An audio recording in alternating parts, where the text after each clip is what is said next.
இந்த கரகாட்டக்காரன் படம் பட்டி தொட்டியெல்லாம் ஹிட்டாச்சு அப்படின்றது எல்லாருக்குமே தெரியும். அந்த படத்தை இவர் தான் டைரக்ஷன் பண்ணியிருக்கிறாரு. ஆனால் மியூசிக் வந்து இளையராஜா பண்ணியிருப்பாரு. அந்த பாடல்கள்லாம் எல்லா பாடல்களுமே சூப்பர் டூப்பர் ஹிட்டு. அதுக்கப்புறமா 1989 அண்ணனுக்கு ஜே அப்படின்ற ஒரு படத்தை டைரக்ஷன் பண்ணுறாரு. அதுக்கப்புறமா 1990 ஊரு விட்டு ஊரு வந்து அப்படின்ற படம். அதுக்கப்புறமா 1991 கும்பக்கரை தங்கையா அப்படின்ற படம். அதுக்கப்புறமா 1992 வில்லு பாட்டுக்காரன். 1992 சின்னவர். அதுக்கப்புறம் அதே வருஷம் பொண்ணுக்கேத்த புருஷன்.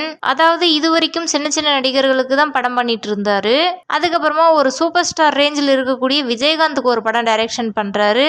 அந்த படத்தை தமிழ் சினிமாவில் ரொம்ப பெருசா எதிர்பார்த்தாங்க. கோயில் காலை அப்படின்ற படம். அந்த படமும் சூப்பர் டூப்பர் ஹிட் ஆச்சு. அதுக்கப்புறமா 1994 அத்தை மக ரத்தினமே. அதுக்கப்புறமா 1997 இந்த வீடியோ நீங்கள் முழுசாக பார்க்கணுன்னா கீழே லிங்க் கொடுத்துருக்கேன், கிளிக் பண்ணி